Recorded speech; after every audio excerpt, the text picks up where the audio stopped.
तो नमस्ते, आप सभी का फिर से स्वागत एग्जामशाला की यूट्यूब चैनल पर। और मैं हूं हरेंद्र, आप सभी का विनम्रता पूर्वक से फिर से स्वागत करता हूं 10 कदम में। वैसे 10 कदम बोलना गलत हो जाएगा, क्यों हो जाएगा? क्योंकि इसमें जो सीरीज चल रही है मेरे करंट अफेयर की, वीकली करंट अफेयर की, इसमें मैं 10 क्वेश्चन के साथ 3 ऑप्शन भी लेता हूं। मतलब 10 क्वेश्चन और 10 क्वेश्चन के 3 ऑप्शंस और भी जो लेकर चलता हूं, तो 30 वो और 10 वो, तो 40 क्वेश्चन। तो कहना मुझे ऐसे चाहिए था कि 40 कदम में आप सभी का स्वागत है, लेकिन फिर भी चलिए, आप सभी का फिर से स्वागत है एग्जामशाला के ऑफिशियल यूट्यूब चैनल पर। मैं Harendra Singh Tomar weekly current affair के साथ आपके साथ हूं। लास्ट टाइम आप थोड़ा हमसे नाराज हो गए होंगे कि लास्ट वीक में आपने कोई करंट अफेयर का वीडियो नहीं लाया था, पर कोई दिक्कत नहीं, इस वीक में हम 2 करंट अफेयर की वीडियो लाएंगे। एक आज मुझे आप देख पा रहे हैं, एक दिन छोड़कर फिर देख पाएंगे। मतलब हम परसों फिर मुलाकात करेंगे इस यूट्यूब चैनल पर करंट अफेयर शो के साथ। तो 10 करंट अफेयर है, मतलब टोटल 20 करंट अफेयर के क्वेश्चन रहेंगे, जिसमें 80 क्वेश्चन को हम डिस्कस करेंगे। और ये 80 क्वेश्चन एग्जाम की दृष्टि से बहुत इंपॉर्टेंट रोल प्ले करेंगे। क्यों, आखिर कैसा क्या हुआ कि तोमर सर आप यूट्यूब चैनल पर नहीं आ पाए, और कोई परेशानी हो गई क्या? नहीं, ऐसा कुछ नहीं हुआ। और हम इसीलिए नहीं आ पाए क्योंकि एग्जामशाला में एक बहुत बड़ा फंक्शन रखा गया था। कुछ तस्वीरें आपके सामने हैं। इस फंक्शन में चीफ गेस्ट के तौर पर होम मिनिस्टर आने वाले थे, और उनकी ही जगह पर एमएलए जो सूरत की थी हैं एक्चुअली इस समय पर, वो आई हुई थी और बच्चों को मार्गदर्शन किया गया, बताया गया। बेसिकली ये फेलिसिटेशन प्रोग्राम रखा क्यों गया था? इसका मेन जो पर्पस था वो ये था कि भाई जितने बच्चे एग्जामशाला की तरफ से सेलेक्ट हुए हैं, उन सारे बच्चों का सम्मान हो, उनके पेरेंट्स का सम्मान हो। हमने भली भांति ये सब लोग जानते भी हैं कि जब एक बंदा आपके सामने खड़ा होकर और आप उसके लिए तालियां बजाते हैं और वो अपनी जर्नी के बारे में बताता है, शेयर करता है, तो आपको प्रोत्साहन मिलता है, उत्साह बढ़ता है आपका, और उमंग बढ़ती है, आपके अंदर भी इच्छा जनरेट होती है। वो कहते हैं ना कि दूसरे के घर में घरवाली देखकर खुद को भी शादी करने की इच्छा होती है। वैसे ही आप सभी लोग, जो बच्चे उस समय दार्शनिक मौजूद थे, एस्पायरेंट मौजूद थे, उन सभी ने इस प्रोग्राम में पार्टिसिपेशन किया। अराउंड 500-600 कैंडिडेट प्रेजेंट थे उस समय, और ये सारे एस्पायरेंट थे, और बचे हुए जो बच्चे थे वो सिलेक्टेड वाले थे। 100+ सिलेक्टेड कैंडिडेट थे हमारे। हाईएस्ट सिलेक्शन गुजरात में हम लोग ने कराया। उसकी कुछ तस्वीरें आपके सामने मौजूद है, जिसमें आप बहुत सारी भीड़ देख रहे होंगे। सारी तस्वीर मतलब मैंने सोशल मीडिया पर डाली। अगर आप मुझे फॉलो करना चाहते हैं, वैसे मेरे को कहना अच्छा नहीं लगता कि आप मुझे फॉलो करें, क्योंकि मैं चाहता हूं कि मैं आपको फॉलो करूं, आप दुनिया में ऐसे व्यक्तित्व बन जाए, ऐसी प्रतिभा अपने आप में जनरेट करें कि मैं मतलब हम सभी लोग, जितने भी लोग आपको देख पा रहे होंगे, सुन पा रहे होंगे, कल जब आप कुछ बड़ा काम करेंगे तो हम लोग आपको इंस्टाग्राम पर, फेसबुक पर फॉलो करें। लेकिन जब तक ऐसा नहीं होता, तब तक आप मुझे फॉलो कर सकते हैं इंस्टाग्राम और यूट्यूब चैनल पर हरेंद्र सिंह तोमर के नाम से। मैं फेसबुक पर भी अवेलेबल हूँ, यहाँ पर हमने सारी फोटो अपलोड की है। अगर मुझे नहीं करना चाहते तो एग्जामशाला इंडिया को भी फॉलो कर सकते हो, वहां सर भी आप सभी को इंफॉर्मेशन मिल जाएगी इस फेलिसिटेशन प्रोग्राम की और करंट अफेयर के बहुत सारे वेरिएंट की। खैर, चलते हैं आज के सेशन में। हम सभी लोग जैसा कि जानते हैं कि करंट अफेयर में हम सभी लोग डिस्कस करते हैं। हम सभी लोग का मतलब है, मैं क्वेश्चंस दिखाता हूं और आज स्क्रीन पर, और आप उसके सारे जवाब देते हैं किस पर? हमारे कमेंट बॉक्स में। तो चलते हैं, देखते हैं कमेंट बॉक्स में कितने लोग जुड़ गए हैं। बहुत सारे लोग जुड़ गए हैं। वैसे देखा जाए तो अभय पांडे जी का मैं स्वागत करता हूं, इन्होंने भी थैंक यू कहा है। गुड इवनिंग साहब कह रहे हैं। रोहित तिवारी जी है, गुजरात पुलिस से है। सनी पांडे जी भी कह रहे हैं कि आपका स्वागत है, और सनी यादव जी भी कह रहे हैं कि आपका स्वागत है। आरती मैडम भी कह रही हैं। चलिए, तो सभी लोग तैयार हैं।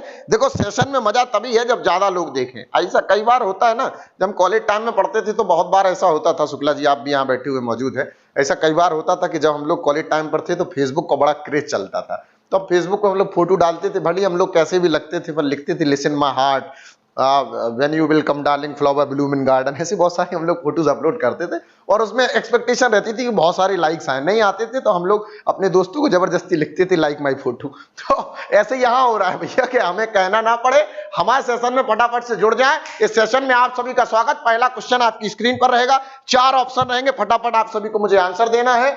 और आंसर में आप जैसे कमेंट बॉक्स में आंसर लिखेंगे, उसके बाद हम ऑप्शन के साथ आगे बढ़ेंगे। चलते हैं, तो शुरू करते हैं सेशन को। चलिए, तो क्वेश्चन की शुरुआत, पहला क्वेश्चन आपकी स्क्रीन पर।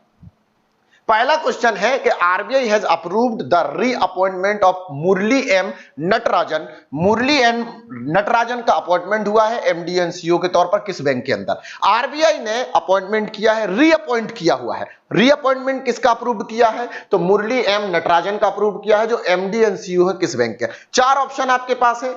डीसीबी बैंक है, एचडीएफसी बैंक है, एनएसडीटीएल बैंक है, और सीएसबी बैंक है। फटाफट से बताइए आंसर।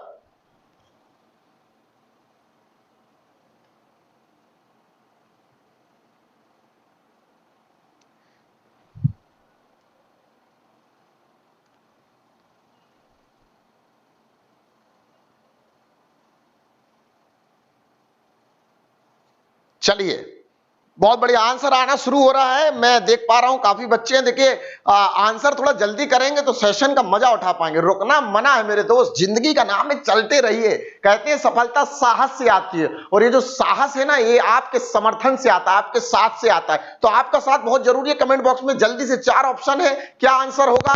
डीसीबी बैंक होगा, एचडीएफसी बैंक होगा, एनएसडीएल पेमेंट बैंक होगा, या फिर सीएसबी बैंक होगा? फटाक से आंसर बताएं।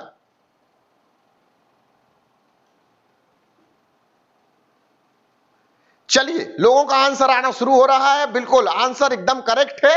आंसर नंबर ए नंबर का आंसर बताया है, जिसका नाम है डीसीबी बैंक। डीसीबी बैंक के एमडी एंड सीईओ कौन बन चुके हैं? जिन्हें रीअपॉइंट किया गया, मतलब पहले अपॉइंटेड थे, रीअपॉइंटमेंट उन्हीं को दिया गया है। और ये अप्रूवल किसने दिया है? रिजर्व बैंक ऑफ इंडिया ने दिया है। और कौन है जो अब फिर से सीईओ और एमडी के तौर पर मौजूद रहेंगे डीसीबी बैंक में? उनका नाम है मुरली एम नटराजन। चलो, तो सबसे पहले क्वेश्चन है एचडीएफसी बैंक से, कि एचडीएफसी बैंक से क्या क्वेश्चन आया है।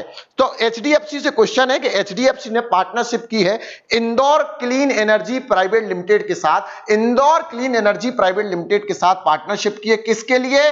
गोबर गैस प्लांट बनाने के लिए। आपको पता है रिसेंट में प्रधानमंत्री मोदी जी ने मध्य प्रदेश इंदौर, जो इंडिया का सबसे नंबर 1 क्लीनेस्ट सिटी माना जाता है, उसको 2-3 बार से अवार्ड मिल रहा है। और सेकंड नंबर पर सूरत चल रहा है, जिससे हम ये शो आपको बता पा रहे हैं। शो में आप जुड़ पाए, हम सूरत से हैं, मतलब सूरत से आप जुड़े हुए, मतलब सेकंड क्लीनेस्ट सिटी कौन सी है? सूरत। चलो, सूरत से भी एक क्वेश्चन आ गया कि स्टील बेस्ड रोड कहां पर बनाई गई? पहली तो सूरत में बनाई गई। तो 2 क्वेश्चन होगा कि ये सेकंड क्लीनेस्ट सिटी है, और स्टील बेस्ड रोड कहां पर बनाई गई? तो ये हजीरा सूरत में बनाई गई। खैर, एचडीएफसी बैंक ने इंदौर क्लिनिक्स प्राइवेट लिमिटेड के साथ क्या किया? पार्टनरशिप की है, जिसमें गोबर गैस प्लांट बनाने के लिए पार्टनरशिप तैयार की गई। और इसी को पीएम मोदी जी ने रिसेंट में इनॉग्रेट किया हुआ था इंदौर के अंदर। चलिए, अगला है national security depository limited payment bank. ये एक बैंक क्या काम कर रही है? इसने रिसेंट में टाई अप किया है, पार्टनरशिप की है टोनटेक के साथ। टोनटेक मतलब क्या है?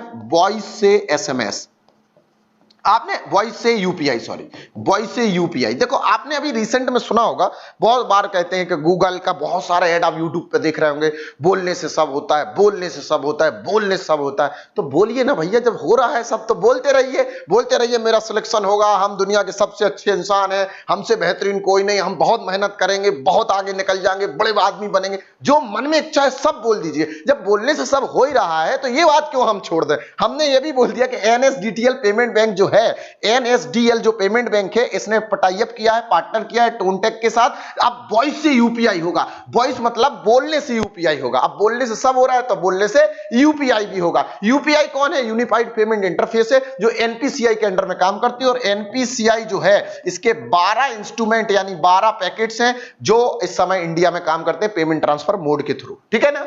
चलिए, आगे है सीएसबी बैंक। सीएसबी बैंक कौन है? तो सीएसबी बैंक है, ये एजेंसी बैंक है। किसकी एजेंसी बैंक है? आरबीआई की है। एजेंसी बैंक क्या काम करती है? तो डिफरेंट स्टेट की गवर्नमेंट के लिए काम करती हैं, सेंट्रल गवर्नमेंट के लिए काम करती है। किस चीज का काम करती है? आपने कभी टैक्स पे किया है? आप टैक्स ना आरबीआई को पे करते ना गवर्नमेंट ऑफ इंडिया को, आप किसको करते? एजेंसी बैंक के पास टैक्स डिपॉजिट करते हैं। और ये एजेंसी बैंक टैक्स फंड को मेंटेन करती है, पेंशन फंड को मेंटेन करती है, पेंशन स्टेटमेंट को मेंटेन करती है, पेंशन ट्रांसफर के लिए मेंटेन करती है, कोई सब्सिडरी का पैसा आना हो तो उसके लिए मेंशन प्रोग्राम करती है। ये सारे प्रोग्राम कौन करती है? एजेंसी बैंक करती है। तो सीएसबी एजेंसी बैंक बनाई गई थी रिसेंट में, किसकी? आरबीआई की। अच्छा, आरबीआई की और भी बैंक है एजेंसी बैंक, 2 बैंकों के और नाम बताइए, चलिए कमेंट बॉक्स में। आरबीआई की और भी एजेंसी बैंक है, उनके 2 बैंकों के नाम बताइए फटाफट से कमेंट बॉक्स में। वेरी गुड, आरबीएल बताया और धनलक्ष्मी बताया। बहुत बार मैंने यहां पर बताया होगा आपको, आरबीएल हो गया, धनलक्ष्मी हो गया। मैंने बंधन बैंक तो बहुत बार बताया होगा, बंधन बैंक मैंने बहुत बार बताया, कई बार आप लोगों को बताया कि बंधन बैंक एजेंसी बैंक है और एजेंट बैंक है किसकी? आरबीआई की। ये 3 बैंक है अभी रिसेंट में ऐड हुई है आरबीआई की लिस्ट में। आरबीएल है, धनलक्ष्मी है और बंधन बैंक है। और उसके बाद सीएसबी बैंक भी बता दी एजेंसी बैंक के तौर पर। 2 बैंक और हैं जो एजेंसी बैंक के तौर पर काम करती है, साउथ इंडियन बैंक है और कर्नाटका बैंक है। साउथ इंडियन बैंक है साउथ इंडियन बैंक है और कर्नाटका बैंक है। तो टोटल 1 2 3 4 5 6 छह बैंक है जो आरबीआई की एजेंसी बैंक मानी जाती है। छह बैंक में पहली बैंक सीएसबी बैंक, दूसरी तो आरबीएल, तीसरी धनलक्ष्मी, बंधन बैंक, साउथ इंडियन बैंक और कर्नाटका बैंक। तो छह बैंक हैं जो एजेंसी बैंक के तौर पर काम कर रही है आरबीआई की। फटाफट से लिख लीजिए, अपने नोट्स में बना लीजिए कि आरबीआई की जो छह एजेंसी बैंक है उनके नाम क्या क्या है। नाम मैं बता रहा हूं, आरबीएल है, धनलक्ष्मी है, बंधन बैंक है, साउथ इंडियन बैंक है, कर्नाटका बैंक है और सीएसबी बैंक है। तो चारों ऑप्शंस के साथ अब हम आगे बढ़ गए। तो हमने एमडी एनसीयू पढ़ लिए किसके, डीसीबी बैंक के, एचडीएफसी बैंक का हमने गोबर गैस प्लांट में पार्टनरशिप हुआ है इंदौर क्लीन प्राइवेट लिमिटेड के साथ। और दूसरा फिर हमने पढ़ा एनएसडीएल पेमेंट बैंक के बारे में जिन्होंने टॉन्टेक के साथ पार्टनरशिप किया है वॉइस से यूपीआई के लिए। यूपीआई में हमने ये भी पढ़ा कि एनपीसीआई के 12 पैकेट होते हैं, उनमें से एक यूपीआई है। बहुत सारे आपने आधार इनेबल सिस्टम पढ़ा होगा, चेक ट्रांजेक्शन सिस्टम पढ़ा होगा, जब आप जाते हैं तो फास्ट ट्रैक सुना होगा आपने, ये सारी ट्रांजेक्शन आपने आईएमपीएस सुना होगा, ये सारी ट्रांजेक्शन एनपीसीआई के अंदर में आते हैं। सिर्फ 12 पैकेट है।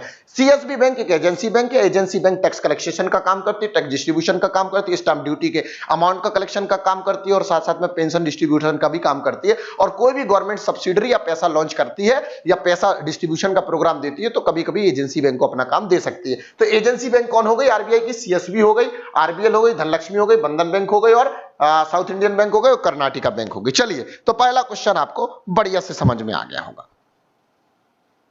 चलिए, बहुत बढ़िया।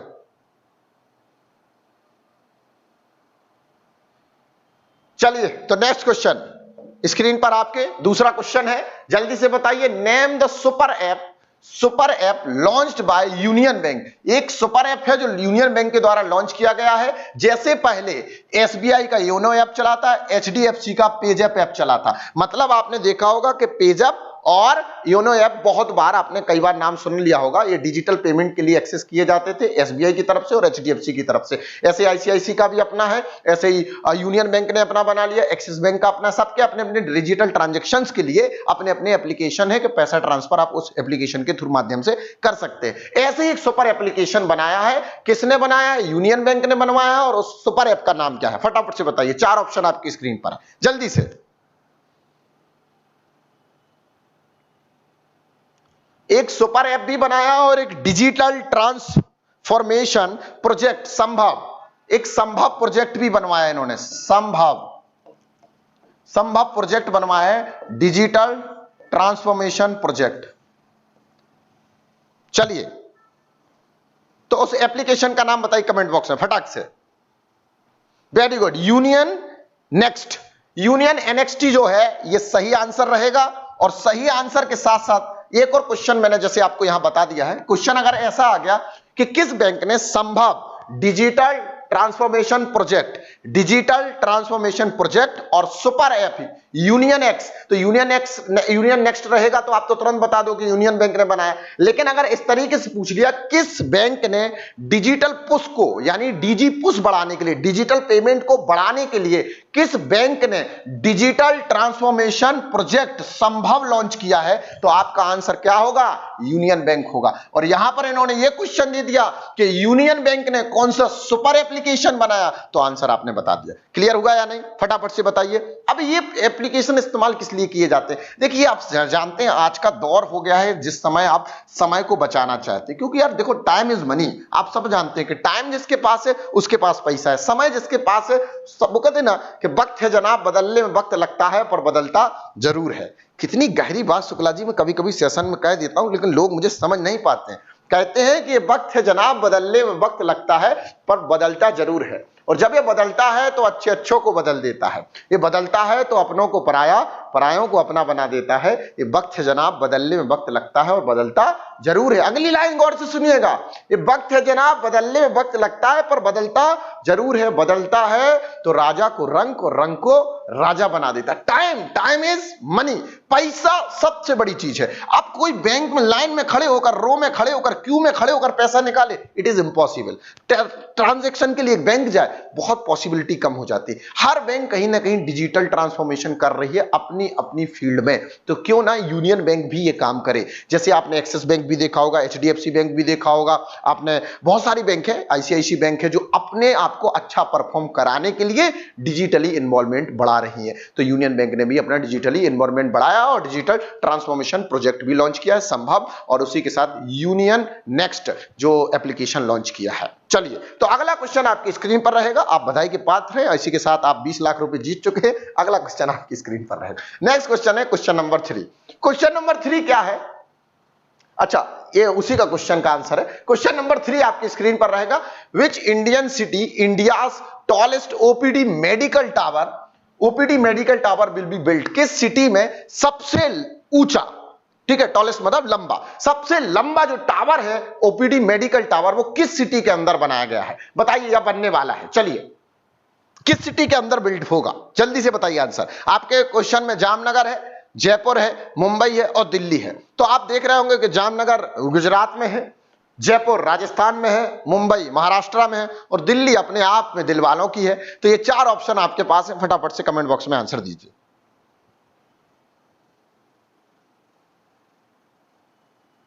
चलिए, क्वेश्चंस के आंसर आ रहे हैं काफी बच्चों के। अच्छा, बहुत बढ़िया। राज पुरोहित, राज, मुझे इनके नाम में 2 नाम हैं, राज पुरोहित भी है और राज भी हैं।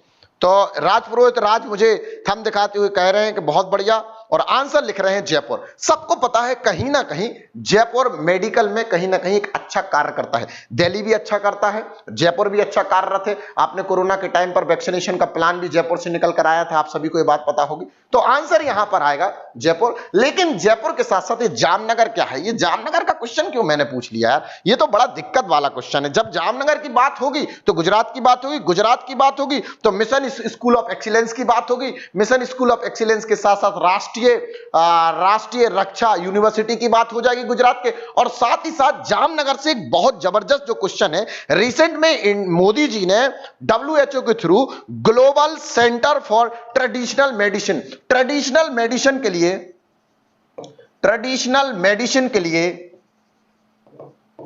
मेडिसिन प्रोग्राम जो WHO के थ्रू चल रहा है। अब इस समय मोदी जी कहां हैं? गुजरात में है ना। गुजरात के जामनगर में ट्रेडिशनल मेडिसिन प्रोग्राम के लिए एक इनॉग्रेट किया गया है, जहां पर आप ट्रेडिशनल मेडिसिन बनाने का वर्ल्ड हेल्थ ऑर्गेनाइजेशन की सपोर्ट से ट्रेडिशनल मेडिसिन बनाई जाएंगी, वो जामनगर के अंदर स्थित है। प्रधानमंत्री मोदी जी जितने भी इनॉग्रेट प्रोग्राम करते हैं, चाहे वो वर्चुअल करें और चाहे वो फिजिकल जाकर करें, वो सारे इंपॉर्टेंट हैं। जैसे मैंने गोबर गैस प्लांट आपको बता दिया, आपको याद होगा मैंने कहां बताया, इंदौर में बताया। इंदौर कहां पर है तो मैंने वो भी बताया, मध्य प्रदेश के अंदर है। उसके साथ साथ अभी रिसेंट में गुजरात का दौरा चल रहा है, अभी गुजरात में ही है मोदी जी, और गुजरात में मोदी जी हैं। अब आप सोच रहे होंगे कि होम मिनिस्टर क्यों नहीं आए थे एग्जाम शाला में? तो मोदी जी जब यहाँ है तो वहां जाएंगे भैया पहले, फिर एग्जाम शाला में आएंगे। तो मोदी जी के साथ थे कौन? होम मिनिस्टर साहब। तो होम मिनिस्टर साहब जब मोदी जी के साथ थे तो मोदी जी ने कहां पर? गुजरात के जामनगर में क्या ट्रेडिशनल मेडिकल सेंटर जो है वो इनॉग्रेट किया हुआ है। दूसरा क्वेश्चन जयपुर से है, तो जयपुर में मैंने आपको आंसर बताई दिया, OPD medical tower, tallest OPD medical tower कहां पर है? तो जो है जयपुर के अंदर। अब मुंबई से क्वेश्चन आया, तो आपको याद होगा कि मुंबई एक ऐसा शहर है जहां पर फर्स्ट वाटर टैक्सी कहां पर? फर्स्ट रिसेंट में फर्स्ट वाटर टैक्सी प्रोग्राम जो कहां पर लॉन्च हुआ है, वो हुआ है कहां पर? मुंबई के अंदर। फिर है दिल्ली। अरे दिल्ली से कितने क्वेश्चन बताएं आपको? भारत भाग विधाता बता दूं मैं कि आपको हॉबी स्कूल बता दूं, आपको शस्त्र एप्लीकेशन बता दूं, आपको यहीं पर सुप्रीम कोर्ट है तो फास्टर एप्लीकेशन बता दूं। बहुत सारे क्वेश्चन हैं, लेकिन दिल्ली से जो लेटेस्ट क्वेश्चन है उसके बारे में डिस्कस करते हैं। वो है भारत भाग विधाता के साथ साथ जो दिल्ली में सबसे इंपॉर्टेंट क्वेश्चन था कि वो नेहरू म्यूजियम आपने सुना होगा, जो नेहरू जी के नाम से म्यूजियम था उसका नाम चेंज करके प्रधानमंत्री म्यूजियम कर दिया गया। प्रधानमंत्री म्यूजियम कर दिया गया। क्यों चेंज कर दिया गया? क्योंकि देखो ये दिल्ली के अंदर लोकेटेड है, इसको नेशनल मेमोरियल म्यूजियम भी कहा जाता था, इसी को नेहरू मेमोरियल म्यूजियम भी कहा जाता था। अब इसका नाम चेंज कर प्रधानमंत्री म्यूजियम कर दिया गया, मतलब प्रधानमंत्री संग्रहालय कर दिया गया। और प्रधानमंत्री यानी प्राइम मिनिस्टर म्यूजियम या प्रधानमंत्री संग्रहालय कर दिया गया। क्यों कर दिया गया? आपने अगर मोदी जी जी को इंस्टाग्राम पर फॉलो किया है, नहीं किया है तो आपकी इच्छा है, करिए नहीं करिए, लेकिन मैंने कर रखा है। तो मैंने देखा है कि मोदी जी उस संग्रहालय का विजिट जब कर रहे थे तो उस संग्रहालय की बहुत सारी फोटोज उन्होंने डाली। उस संग्रहालय में जब भारत के प्रधानमंत्री से लेकर अभी तक के सारे लोगों ने जो जो अच्छे अच्छे टास्क किए हैं उन सारे टास्कों का विवरण है, और साथ ही साथ उस जगह पर सारे के सारे प्रधानमंत्रियों की विशेषताएं हैं, उनके कार्यकाल में हुई सारी अच्छी घटनाओं के बारे में दर्शन दिया गया है। किसमें? प्रधानमंत्री संग्रहालय के अंदर। तो आपको समझ में आ रहा है, नेहरू मेमोरियल म्यूजियम का नाम चेंज करके क्या कर दिया गया है? प्रधानमंत्री संग्रहालय कर दिया गया है। और ये कहां पर है? ये दिल्ली के अंदर है। और इसके अंदर क्या है, जैसे आपने नेहरू जी का बहुत सारे आईटी इंडस्ट्रीज के, आईआईटी हो गया, अपना आईटीआई हो गया, इन सब में इनोवेशन नेहरू जी लाए, उनके बारे में है। इंदिरा गांधी जी के बारे में, नेशनलाइजेशन के बारे में दिया हो, शास्त्री जी के बारे में दिया हो, जितने अपने प्रधानमंत्री हैं उन सारे के बारे में संग्रहालय के अंदर मौजूद है। क्लियर हुआ गया? तो हमने आपको सारे क्वेश्चन बता दिए। वाटर टैक्सी कहां? मुंबई में। टॉलेस्ट ओपीडी मेडिकल स्टोर कहां पर? जयपुर में। ट्रेडिशनल मेडिसिन सेंटर कहां पर ओपन हो रहा है? जामनगर में, डब्ल्यूएचओ के हेल्प से। और ये इनॉग्रेट किसने किया? प्रधानमंत्री मोदी जी ने किया, रिसेंट में, मतलब परसों की बात है। और दिल्ली में नेहरू मेमोरियल म्यूजियम था, उसका नाम चेंज करके कर दिया प्रधानमंत्री संग्रहालय। प्रधानमंत्री मतलब प्राइम मिनिस्टर म्यूजियम। ठीक है, चलो बहुत बढ़िया। अब हम 3 क्वेश्चन को कंप्लीट कर चुके हैं और अगला क्वेश्चन आपकी स्क्रीन पर रहेगा, आंसर जरूर दिया करें। ठीक है, चलिए नेक्स्ट क्वेश्चन आपकी स्क्रीन पर। क्वेश्चन है, RBI has imposed a monetary penalty on 93 lakh, अरे बाप रे, 93 लाख ऑन विच बैंक? किस बैंक पर आरबीआई ने मॉनेटरी पेनल्टी लगाई है 93 लाख रुपया की? कौन सी बैंक है? कोटक महिंद्रा है, एक्सिस है, यस बैंक है, आईसीआईसी बैंक है? जल्दी से बताइए। 93 लाख की पेनल्टी। अब ये पेनल्टी लगती क्यों है? नॉन कंप्लेंट ये लगती क्यों है? जल्दी से। नॉन कंप्लायंस जो फॉलो नहीं करते हैं उनके ऊपर पेनल्टी लगाती है। कंप्लायंस मतलब क्या है? Rules, directions.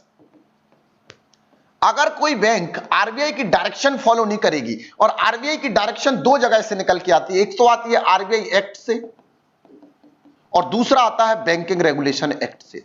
अगर कोई भी बैंक आरबीआई के कंप्लायंस को फॉलो नहीं करेगा, आरबीआई की डायरेक्शंस को फॉलो नहीं करेगा, पेनल्टी 100% लगी। डायरेक्शन किस किस तरीके की हो सकती है? डायरेक्शन एक है केवाईसी का अपडेट ना होना, नो योर कस्टमर का अपडेट ना होना। जैसे कि आपने रिसेंट में देखा होगा, रिसेंट में पेटीएम पेमेंट बैंक के ऊपर भी ऐसी कुछ न्यू बोर्डिंग कस्टमर के लिए भी इंपोज किया हुआ था। आरबीआई ने न्यू बोर्डिंग कस्टमर लेने से मना कर दिया था। क्यों? केवाईसी का प्रॉब्लम था। सबसे बड़ा केवाईसी की जो डायरेक्शंस है उसको फॉलो ना करना।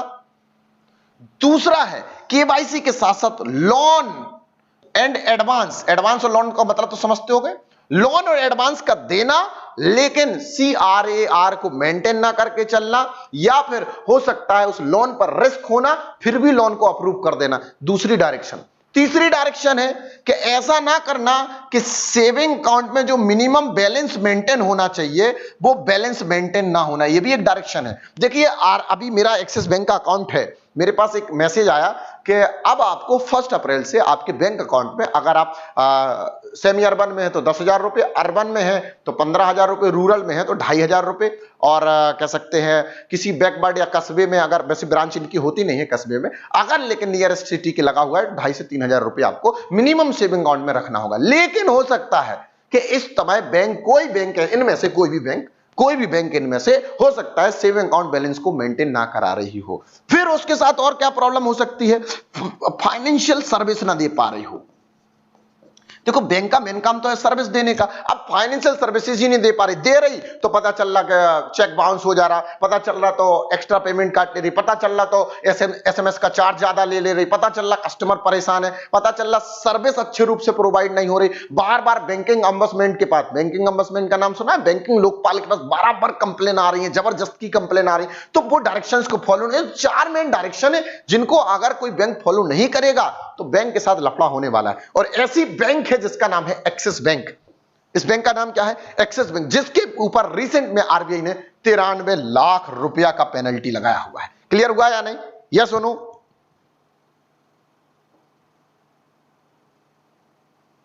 हाँ, इन्होंने एक देवेंद्र सर है, ये लिख रहे हैं कि पांचवी कंडीशन हो सकती है सर कि एनपीए बढ़ता चला जाना। तो देखो मैंने आपको बताया एनपीए का बढ़ना यहां पर पेनल्टी नहीं लगाता है। एनपीए जब भी इंक्रीज होगा तो पीसीए लगेगा, प्रॉम्प्ट करेक्टिव एक्शन लगेगा। क्यों? क्योंकि एनपीए का बढ़ना यहीं से बढ़ रहा होगा। देखो हमने बोला ना कि रिस्क जो है वो मेंटेन ना करके बैंक आपको लोन दे रही है। जब आपको पता है कि ये लोन रिस्की है, ऑलरेडी इसके साथ ऐसी घटनाएं हो चुकी हैं किसी कस्टमर के पास, आपको सिविल स्कोर तो पता ही होगा, क्रेडिट स्कोर्स तो सब लोग जानते ही होंगे। आपने तो वो navi.com का नाम भी सुना होगा शुक्ला सर।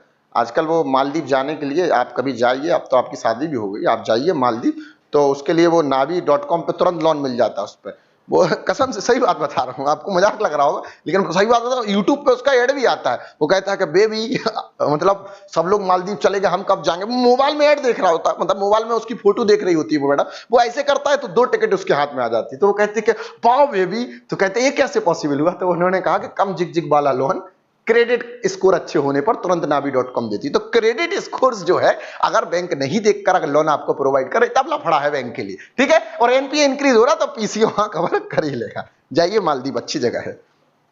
चलिए, क्लियर हुआ? देखो बच्चे भी मजे ले रहे हैं। खैर सही बात है, अब बच्चे तो खुश होंगे ना, सर की बात होगी तो बच्चे खुश होंगे। खैर चला आ गया, डायरेक्शंस पता चल गई, नॉन कंप्लायंस पता चल गई, और पता चल गई कि क्या क्या प्रॉब्लम्स होती तब पेनल्टी लग सकती है, और एक्सिस बैंक पे पेनल्टी आरबीआई ने लगा दी है, ठीक है। तो आंसर हो गया एक्सिस बैंक। अब अगले क्वेश्चन की तरफ चलते हैं। क्वेश्चन नंबर है हमारा 5वें नंबर का। राज पुरोहित राज बड़ा खुश हो रहा है। क्वेश्चन नंबर, अगला क्वेश्चन है 5वें नंबर। Who is the author of book title the maverick effect? Maverick effect. तो जो मैवरिक इफेक्ट के ऑथर कौन है? कौन ऑथर है? मेरे आप हर दिन की वीडियोस में देखोगे तो या एक क्वेश्चन डे का भी आपको मिल जाएगा, एक बुक का भी मिल जाएगा। हम बुक ऑथर के बारे में भी डिस्कस करते हुए चलते, ताकि एक क्वेश्चन इससे पुट होता है तुरंत पता कर ले। जल्दी से बताइए पहले तो ये है क्या, मतलब हमें तो ये बताइए मैवरिक क्या है सर, बताए शुक्ला सर। मैवरिक बुक, हाँ वही, वो जो इंडिया आजाद हुआ उसके बाद जो आईटी कंपनी के हाथ थामे गए और इंडिया में नया रेवोल्यूशन हुआ आईटी को लेकर। मतलब जो पास्ट में आईटीज में, जो पास्ट में 1947 के बाद, मतलब कब मैं बता रहा हूं, इस किताब में दिया है 1970 से लेकर 80s में जो बदलाव हुए हमारे देश में, किसको लेकर? आईटी को लेकर। और इसके लिए एक एसोसिएशन भी बनाया गया था। उस एसोसिएशन का नाम हमें नाम भी याद है, हम जल्दी से बताएंगे। उसका नाम है एसोसिएशन का national association of software and service companies. National association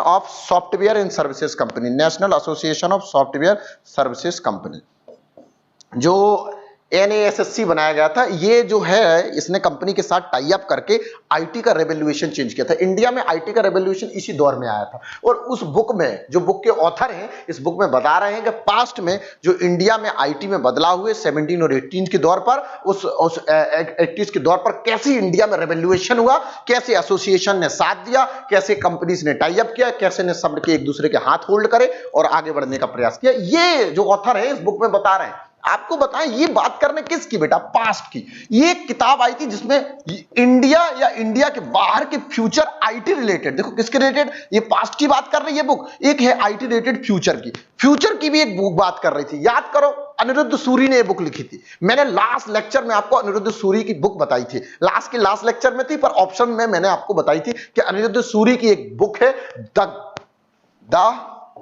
great take.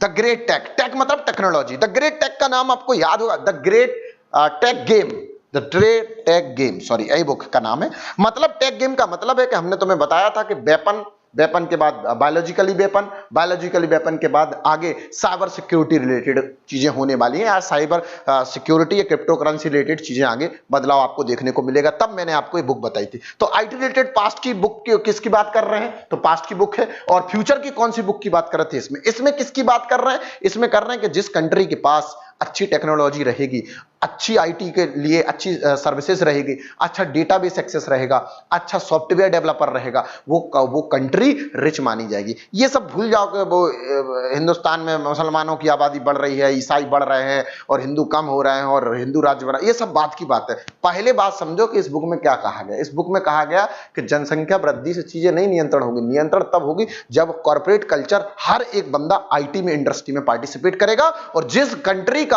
IT strong होगा उस कंट्री का रिचनेस बढ़ जाएगा। मतलब वो कंट्री रिच कंट्री मानी जाएगी जिसका आईटी अच्छा होगा, और जिसका आईटी पुअर होगा वो पुअर कंट्री मानी जाएगी। क्लियर कट बात हो गई, ठीक है। चलिए, बाकी ये जातवाद समाजवाद बढ़ने से कुछ होना नहीं है भैया। बहुत सारे ऐसे कंट्री हैं जहां लोगों की संख्या ज्यादा है फिर भी राज दूसरे ही करते हैं। आपके देश में, भारत देश में दूसरे लोग ही तो राज करके गए 300 साल। क्यों 300 साल किए ना अंग्रेज राज, बताइए। फिर 1915 में गांधी जी का आगमन होता है, सारे जहां से अच्छा हिंदुस्तान हमारा चलता है। खैर ये सब बात, ये सब फालतू की बातों में बिल्कुल मत पढ़ना, किसी रैली में मत पहुंच जाना, एग्जाम शाला में आए ज्वाइन करें, गवर्नमेंट जॉब ले, ठीक है। तो 5 क्वेश्चन के आंसर। अब ये जो क्वेश्चन है, ये जो बुक है मैवरिक, द मैवरिक इफेक्ट जो है, वो बुक किसने लिखी थी? वो हरीश एस मेहता ने बुक लिखी थी। और हरीश एस मेहता कहते हैं कि इंडिया में 17 और 80s में जो टेक्नोलॉजी में बदलाव हुए और जो कंपनी और एसोसिएशन के बीच में टाई अप हुआ, उससे इंडिया में बहुत सारे टेक्नोलॉजी के नए बदलाव देखने का मौका मिला। अगला क्वेश्चन आपकी स्क्रीन पर है, कमेंट बॉक्स में आंसर तुरंत लिखते चले।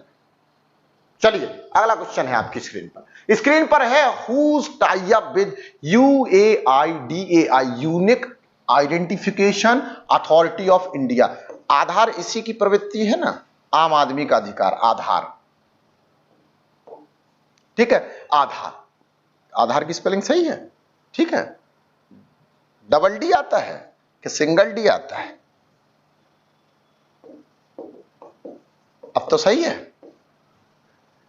आधार, आम आदमी का अधिकार, आधार, UAIDAI, unique identification authority of India, technology collaboration किया है किस कंपनी के साथ? इंडिया की 4 कंपनी है, आरबीआई तो होगा नहीं, ऑप्शन में दिया हुआ है पर होगा नहीं। इनमें से 3 चीजों के बारे में आंसर आपको बताना है। टेक्नोलॉजी कोलैबोरेशन के लिए UAIDAI ने टाई अप किया है। फिर टेक्नोलॉजी है क्या ये पहले बताते हैं, कैसे टेक्नोलॉजी काम करती है ये भी बताते हैं, और कौन सी कंपनी के बारे में बात कर रहे हैं वो भी बताते हैं। देखो सबसे पहले समझो, जो आधार कार्ड है ना, आधार कार्ड है, आइडेंटिफिकेशन जो कार्ड है, इन सारे कार्डों में एक कॉमन चीज आपको मिलेगी, वो है इंफॉर्मेशन। देखिए सबसे बड़ी बात है, आज आप फेसबुक चलाते हैं, इंस्टा चलाते हैं, व्हाट्सएप चलाते हैं, आपको लगता है हमारा क्या जा रहा है, हमें कौन कुछ कर लेगा? कुछ नहीं करेगा, कोई कुछ कर भी नहीं सकता। क्या करेगा आपका? बताइए। अपने गांव में कितने लोग फेसबुक चलाते हैं, दिन भर फोटो अपलोड करते हैं, कुछ नहीं होता।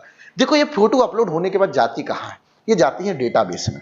अब ये जो डेटाबेस है, डेटाबेस समझने का प्रयास करिएगा। जिस वेबसाइट को आप एक्सेस कर रहे हैं वो वेबसाइट जो है वो किसी ना किसी डेटाबेस को एक्सेस कर रही होती है, इसको बोलते हैं मेमोरी। जैसे आपकी फोटो खींच के, फोटो जैसे मोबाइल में खींचती है तो या तो वो इंटरनल में जाती है या वो एक्सटर्नल में जाती है, दोनों में से कहीं जाती है। या तो मेमोरी कार्ड में चली जाएगी या फिर आपके इंटरनल मेमोरी पार्ट में सेव हो जाएगी, लेकिन होगी तो मोबाइल में ही ना सेव। वैसे आप किसी की वेबसाइट पर जब डेटा एक्सेस करते हो, जैसे सोशल मीडिया वेबसाइट हो गए, सोशल मीडिया साइट्स हो गए, जब इन साइट्स को एक्सेस करते हो तो इनका मेन डेटाबेस जहां होता है, वो डेटाबेस से अगर डेटा एक्सेस वायरल होता है तब शायद आपको इशू, अगर आप कुछ नहीं कर रहे तो इशू होने वाला नहीं है।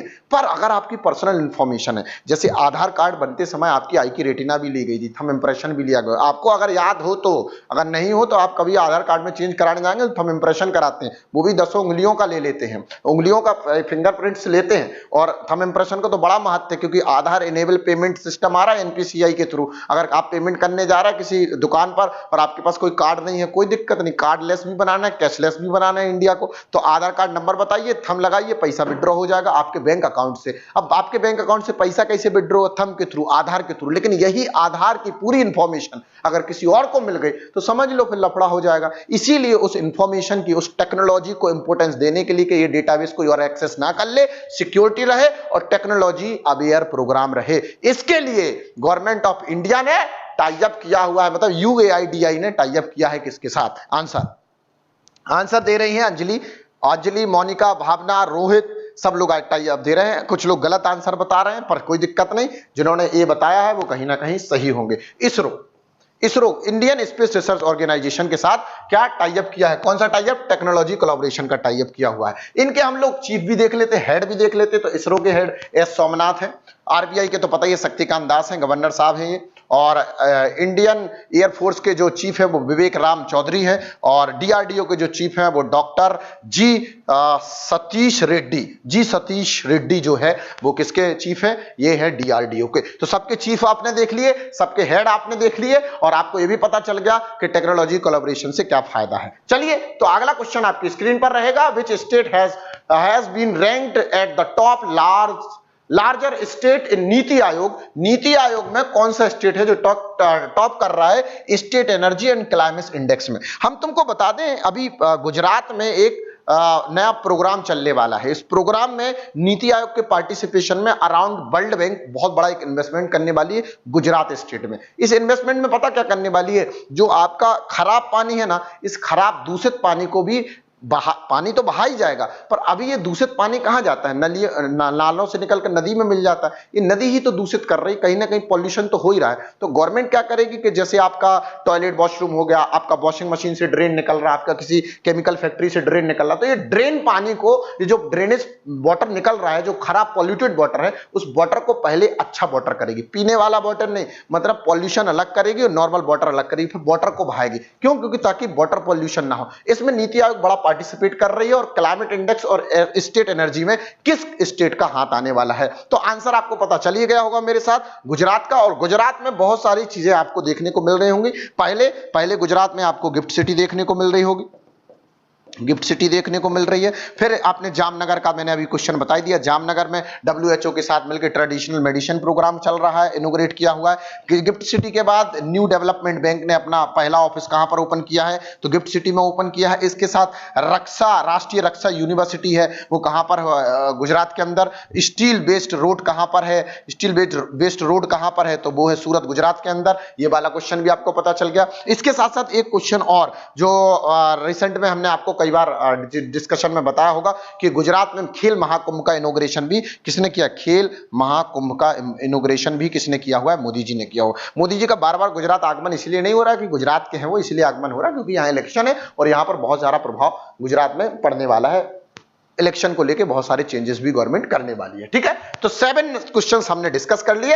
अगले क्वेश्चन की तरफ बढ़ेंगे, लेकिन 4 ऑप्शन तो हम हमेशा डिस्कस ही कर लेते हैं। फटाफट से हरियाणा का क्वेश्चन डिस्कस करेंगे। तो आपकी स्क्रीन पर है हरियाणा के लिए। हरियाणा के जो मिनिस्टर साहब हैं, उन्होंने एक नई, खट्टर साहब ने एक नई स्कीम लॉन्च की थी वुमेन्स डे के ऊपर। और तुम्हें पता ही है वुमेन्स डे कब मनाया जाता है? आंसर कमेंट बॉक्स में सब लोग करेंगे, वुमेन्स डे कब मनाया जाता है? वुमेन्स डे पे मुख्यमंत्री मातृशक्ति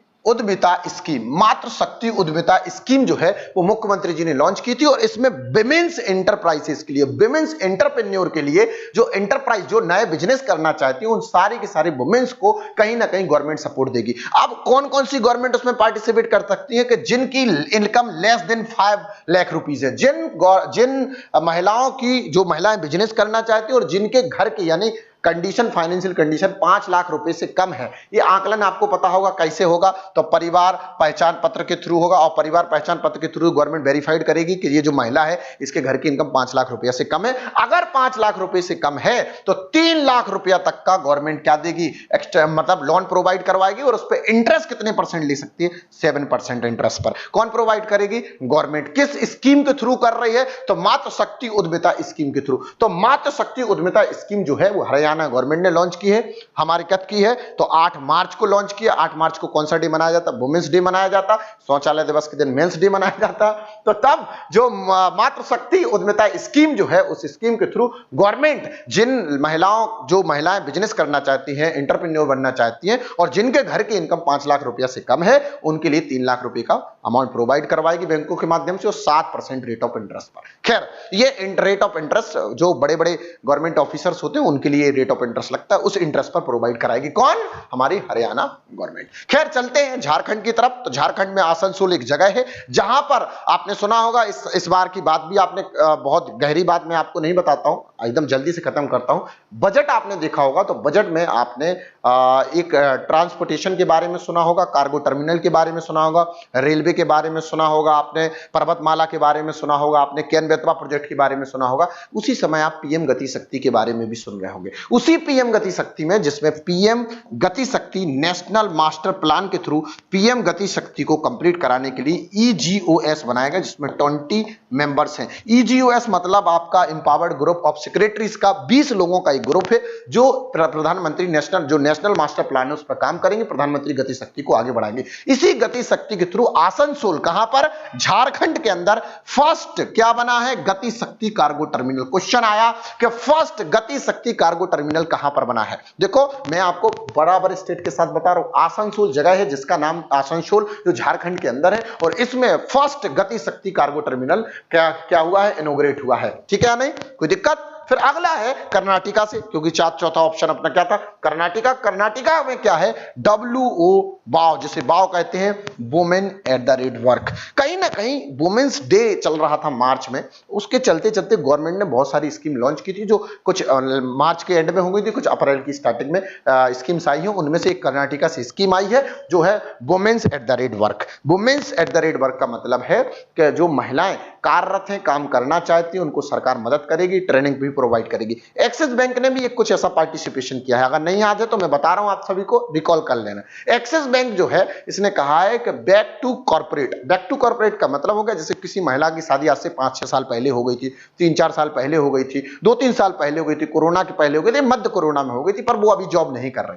पर आप जैसे आप जानते हैं कि कुछ दिनों बाद जब नई नई शादी होती तो हर आदमी का काम करने की इच्छा नहीं होती है, मतलब हर आदमी के काम करने की इच्छा नहीं, शुक्ला सर आपको नहीं बोल रहा, मतलब हर आदमी के काम करने की इच्छा नहीं होती है, फिर वो आदमी वापस काम करना चाहता है, लेकिन उसके अंदर स्किल्स चली गई, क्योंकि 2-3 साल बैठ गए घर पे, तो अब नया अपडेशन आया होगा मार्केट में, तो कौन उसको सिखाएगा, कौन उसको बताएगा। तो बैक टू कॉर्पोरेट जो एक इवेंट है वो एक्सिस बैंक ने लॉन्च किया था, जिसमें वो महिलाओं को सपोर्ट कर रहा था कि जो महिलाएं वापस कॉर्पोरेट में कल्चर में काम करना चाहती है, तो एक्सिस बैंक को उनको प्लेटफॉर्म देगा, ट्रेनिंग देगा, सिखाएगा और जॉब भी प्रोवाइड करेगा। वैसे ही कुछ ट्रेनिंग प्रोग्राम किसने लॉन्च किया है? कर्नाटका गवर्नमेंट ने किया। कोई डाउट तो बताओ।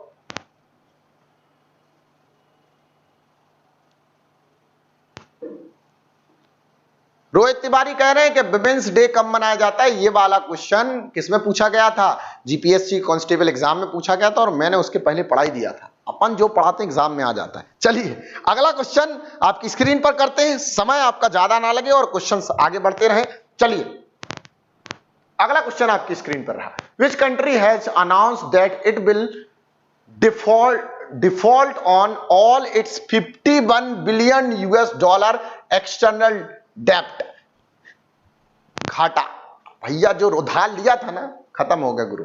अब जान ले सब लोग भैया ऐसी कौन सी कंट्री है, आपने अब नाम सुना ही होगा और मुझे बताने की आवश्यकता नहीं है, जिसने डिफॉल्ट घोषित कर दिया कि भैया हम डिफॉल्टर हैं, I can't pay back to your money, हम पैसा वापस नहीं कर सकते जो हमने एक्सटर्नली उधार लिया था। एक्सटर्नल मतलब कंट्री के बाहर से, जैसे आईएमएफ से, वर्ल्ड बैंक से, एशियन डेवलपमेंट बैंक से, न्यू डेवलपमेंट बैंक से लोन लिया था, वो हम पैसा वापस नहीं कर सकते। कौन सी कंट्री है? जल्दी से आंसर बताएं, किस कंट्री में बड़े क्राइसिस चल रहे हैं इस समय?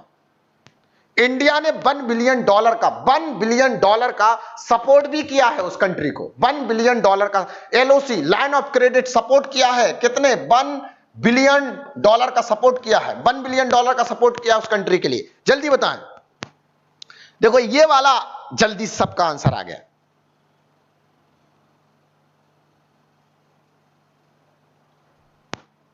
Answer will be C, Sri Lanka. Sri Lanka भैया, इंडिया से क्वेश्चन आ गया कि इंडिया और श्रीलंका के बीच एक्सरसाइज कौन सी होती है, तो 4 एक्सरसाइज होती हैं। 4 एक्सरसाइज में एक एक्सरसाइज हम पहले बता चुके हैं, अगर नहीं याद है तो याद कर लेना बेटा।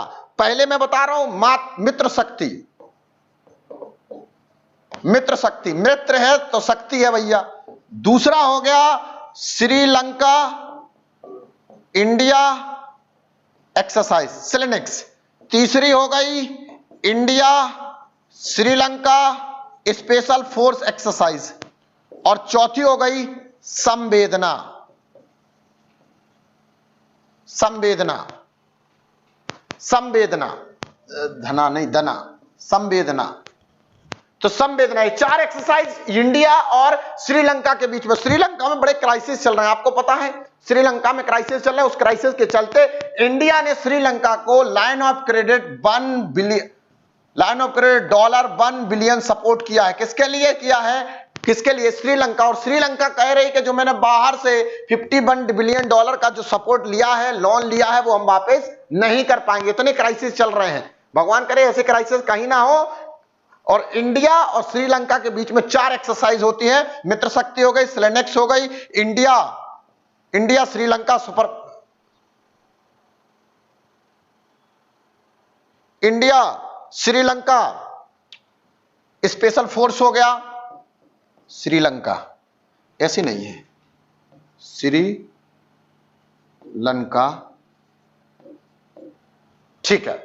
इंडिया श्रीलंका स्पेशल फोर्स हो गया और संवेदना हो गया। 4 एक्सरसाइज। ऐसे ही 4 एक्सरसाइज हम लोग फ्रांस के साथ करते हैं। जल्दी से बताएं, ऐसे ही 4 एक्सरसाइज फ्रांस के साथ करते हैं और ऐसे ही 4 एक्सरसाइज इंडिया डोमेस्टिक करती है। जल्दी बताइए, 4 इंडिया डोमेस्टिक, फ्रांस और ये है श्रीलंका के साथ। जल्दी से बताएं, फ्रांस के साथ भी 4 एक्सरसाइज करते हैं, चाइना के साथ 1 करते हैं, बांग्लादेश, चलो अभी बांग्लादेश चाइना हमारी सब सिखाएंगे, सब एक सिखाएंगे। अगर आपने मार्च महीने करंट अफेयर नहीं लिया है तो ले लीजिए टेलीग्राम से, उसमें भी पूरी एक्सरसाइज दी है। बायोलेटरल, यूनिलेटरल, डोमेस्टिक और ट्राइलेटरल सारी एक्सरसाइज दी गई है उसके अंदर। जल्दी से,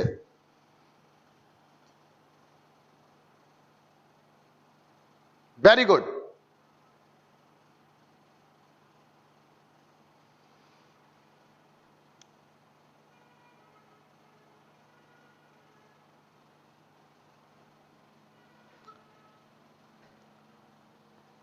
सब लोग डायरेक्ट डोमेस्टिक पे चले गए। डोमेस्टिक याद है, फ्रांस भूल गए। फ्रांस बताया था शक्ति, वरुण, फिर बताया था गरुण, फिर बताया था डेजर्ट नाइट। 4 एक्सरसाइज। अर्जुन कहां खड़े हैं? पश्चिम में। हाथ में क्या लिए हैं? गांडीव। कहां चला रहे हैं? वायु में। और क्या हो रही है? विजय। 4 एक्सरसाइज डोमेस्टिक, 4 एक्सरसाइज फ्रांस के साथ और 4 एक्सरसाइज श्रीलंका के साथ। जल्दी से याद हुआ? याद कर ले। Mitra Shakti, Slinex, India Sri Lanka super special force और Samvedna, India Sri Lanka special force और स्लेनेक्स और मित्र शक्ति। 4 एक्सरसाइज श्रीलंका के साथ, 4 एक्सरसाइज फ्रांस के साथ, Shakti, Varun, Garuda, desert knight. 4 exercise domestic हैं जो इंडिया के साथ ही करती है, जिसका नाम है पश्चिम। क्योंकि अर्जुन कहां खड़े हैं? पश्चिम में। अर्जुन के धनुष का क्या नाम है? गांडीव। कहां चलाते हैं? हवा में। हवा में मतलब वायु में। वायु में चलने की वजह से क्या होती है? विजय मिलती है। 4 देखो, 12 एक्सरसाइज के नाम पता चले कि नहीं? 4 4 8 4 12। फटाफट से बताओ, हाँ या ना?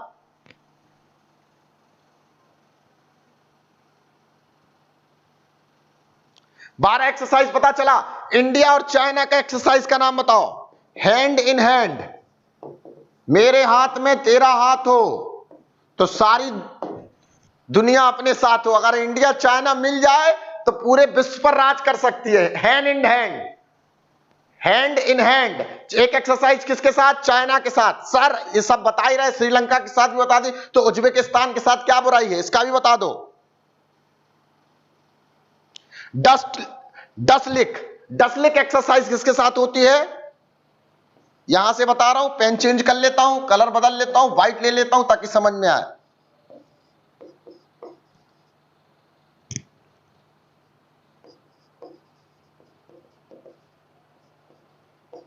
डसलिक एक्सरसाइज किसके साथ होती है? हमारी उज्बेकिस्तान के साथ होती है। डसलिक एक्सरसाइज किसके साथ होती है? उज्बेकिस्तान के साथ होती है। तो देखो 4 4 8 4 12 1 13 1 14 14 एक्सरसाइज पढ़ ली आपने यहां पर। 14 एक्सरसाइज। बोलो हाँ या ना? समझ आई?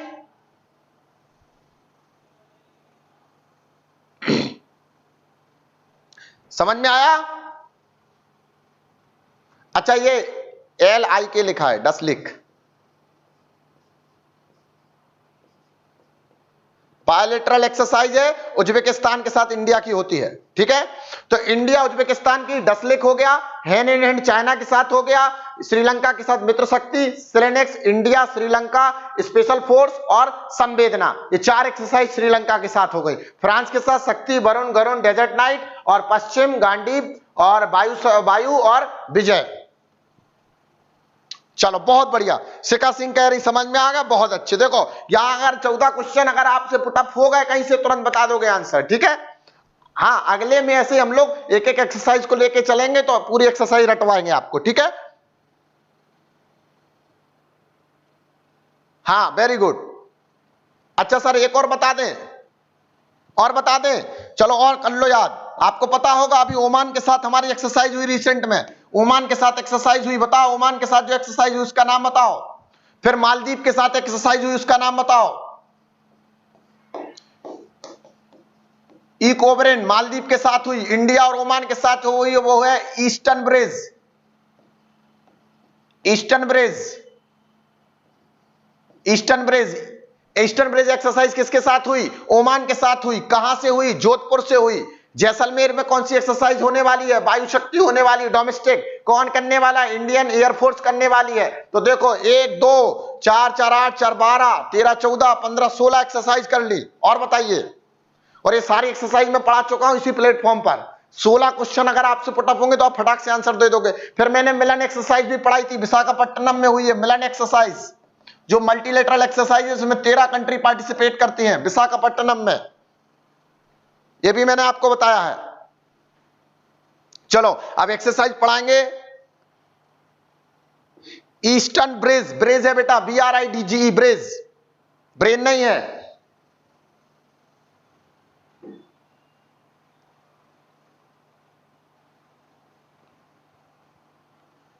चलिए क्वेश्चन अभी 2 बाकी है, फटाफट से।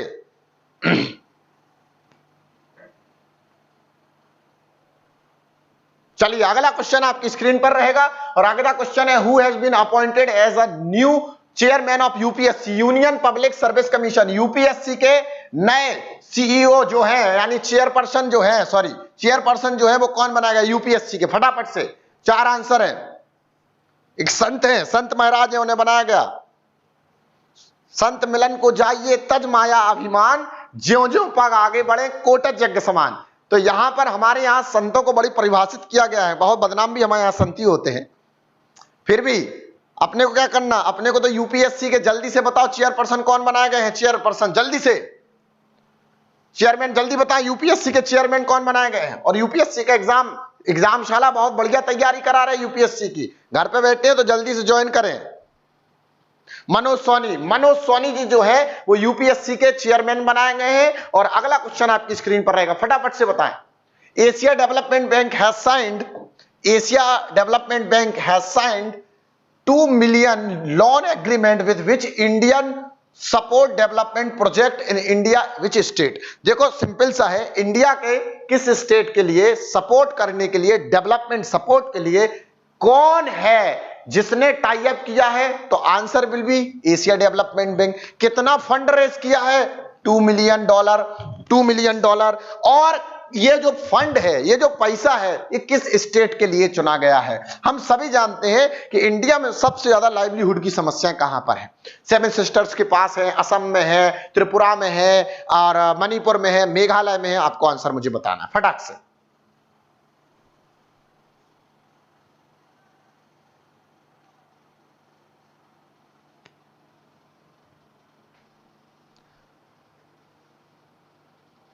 Asia Development Bank has signed a 2 million loan agreement with India to support development project in which state? किस स्टेट के साथ टाई अप किया? फटाफट से बताइए। तो आंसर विल बी नागालैंड।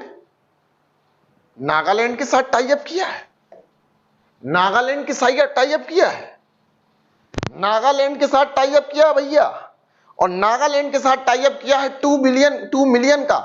और आपको यह भी पता होगा कि वर्ल्ड बैंक ने भी टाई अप किया है, किसके साथ? असम के साथ। किस लिए? लाइवलीहुड की समस्याएं दूर करने के लिए। एमएसएमई में इंडिया एमएसएमई रैंप, मतलब rising acceleration of MSME project के लिए, रैंप प्रोजेक्ट के लिए भी आपको पता होगा, रैंप प्रोजेक्ट के लिए एमएसएमई में असम को बढ़ावा देने के लिए रैंप प्रोजेक्ट में गवर्नमेंट ने 6000 करोड़ से ज्यादा का 6000 करोड़ से ज्यादा का प्रोजेक्ट लिया है। और रैम प्रोजेक्ट बताओ, रैम प्रोजेक्ट की बात कर रहा हूं। इस प्रोजेक्ट में इंडिया जो है वो वर्ल्ड बैंक से जो पैसा लेने वाली है वो 3700 करोड़ के लमसम लेने वाली है और 2300 करोड़ के लमसम खुद इन्वेस्टमेंट करने वाली गवर्नमेंट ऑफ इंडिया। रैम्प मतलब राइजिंग एक्सेलरेशन एमएसएमई प्रोजेक्ट के लिए, ठीक है, मतलब एमएसएमई को बढ़ावा देने के लिए और उस बढ़ावे को विस्तार करने के लिए रैम्प योजना भी लगाई थी। नागालैंड, त्रिपुरा से क्वेश्चन क्या है, त्रिपुरा से क्वेश्चन अगर कोई बताए तो मजा आ जाए। त्रिपुरा में मुख्यमंत्री ने एक चाय श्रमिक योजना भी निकाली थी, जिस योजना में 85 करोड़ रुपया,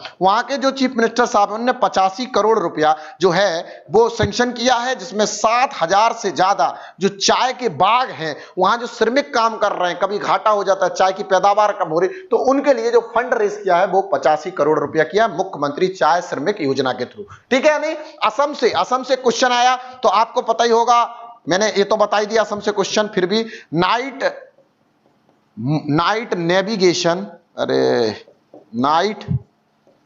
navigation mobile app for ferry services पर जो पहला नाइट नेविगेशन प्रोग्राम है मोबाइल ऐप का, वो किसने लॉन्च किया है? असम ने लॉन्च किया है। उत्तर प्रदेश से क्या क्वेश्चन बन सकता है? उत्तर प्रदेश से क्वेश्चन है कि उत्तर प्रदेश में जो वाटर इंडेक्स है उसमें तीसरा रैंक जो है वो किसका है?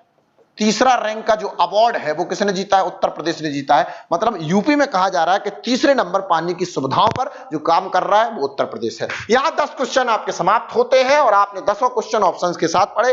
परसों फिर मैं आपसे मुलाकात करूंगा 10 और क्वेश्चन के साथ, जिसमें हम लोग दोनों वीक के 40 क्वेश्चन को, 40 पिछले वीक के 40 इस वीक के 80 क्वेश्चन को टारगेट करेंगे। खैर, एग्जामशाला अगर ऑफलाइन क्लासेस में आप एडमिशन लेना चाहते हैं, ऑनलाइन भी अवेलेबल है, ऑफलाइन भी लेना चाहते हैं तो ऑफलाइन के लिए फ्री डेमो क्लासेस है, वो कल यानी 20 तारीख से शुरू हो रहे, 21 तारीख से शुरू हो रहे। आज 20 तारीख है, कल से 21 तारीख से शुरू हो रही है। जब मेरा वीडियो कल देखोगे आप तो कल मतलब आज हो गया होगा, ठीक है। तो ये जो क्लासेस हैं वो 21 तारीख से शुरू हो रही है, जिसमें बैंक की क्लास है, उसमें डेमो क्लासेस आप ले सकते हैं। और डेमो क्लासेस के लिए सुबह 7:30 से 9, 8 से 10, 10:30 से 12:30, 1:30 से 3:30, 4 से 6 और 6 से 8, ये 6 बैच अवेलेबल है बैंक के लिए। एसएससी में सुबह 8 से 10 है और शाम के टाइम 4 से 6 है। फिर तलाटी वाला बैच होगा कि तलाटी के लिए कौन सा बैच है? तलाटी मतलब गुजरात में पटवारी की वैकेंसी होती है, जैसे अपने आप लेखपाल पटवारी की वैकेंसी होती है वैसे गुजरात के अंदर होती है। तो तलाटी के लिए भी 8 से 10 का बैच अवेलेबल है, 1 से 3 का बैच अवेलेबल है। यूनियन पब्लिक सर्विस कमीशन के जैसे अभी हमने आपको बताया था, सोनी जी क्या बने हैं? चेयरमैन बने हैं ना, बताया था कि नहीं बताया था? चेयरमैन कौन बने हैं? यूपीएससी को। यूपीएससी की तैयारी करना चाहते तो 8 से 10 और 5:30 से 7:30 वाला बैच ले सकते हैं। गुजरात पब्लिक सर्विस कमीशन की तैयारी के लिए डेमो क्लास लेना चाहते तो 8 से 10 और 5:30 से 7:30 का ले सकते हैं। अब आप कह रहे होंगे कि सर इसमें तो सूरत का ही एड्रेस दिया है। बिल्कुल दिया है, बिल्कुल सूरत से अभी पढ़ा रहे हैं तो सूरत का एड्रेस दिया है। पर अगर आप अहमदाबाद आना चाहते तो AMD मतलब अहमदाबाद, BDR मतलब बड़ोदरा, SRT मतलब सूरत। अगर अहमदाबाद आप जाना चाहते होंगे तो बिल्कुल वहां जाइए। आप टेलीग्राम पर, इंस्टाग्राम पर इसको फॉलो कर सकते हैं और ये वाला नंबर नोट कर लीजिए 380 और 90 पर। और यहाँ का जो नंबर है 75740000 311 और 2, और यहाँ का जो नंबर है वो 75740000 और 950/60। बस किसी पे कॉल करें और रजिस्ट्रेशन कराएं।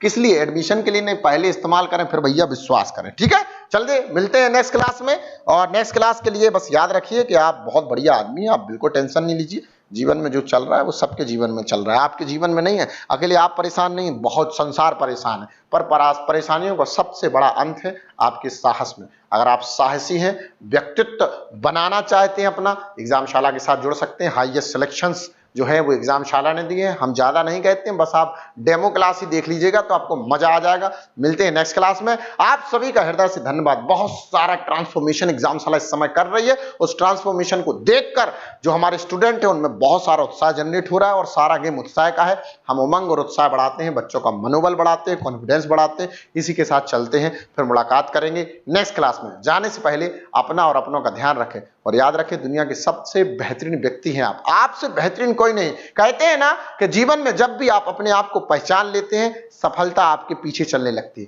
पहचानना शुरू करिए अपने आप को, और पहचान कार्य से होती है। अपने कार्य के लिए आप कभी भी परेशान ना होइए, अपने कार्य के प्रति हमेशा ईमानदार रहिए, लगनशील रहिए। और आप सभी का दिल से बहुत बहुत धन्यवाद, बहुत बहुत धन्यवाद मुझे इतनी देर सुनने के लिए। सेशन को शेयर करें, बताएं लोगों को, और जोड़े एग्जामशाला के साथ। आपके सपोर्ट और असीम प्रेम के लिए मैं हरेंद्र सिंह तोमर, फाउंडर ऑफ एग्जामशाला, धन्यवाद करता हूं। जाने से पहले मन के हारे हार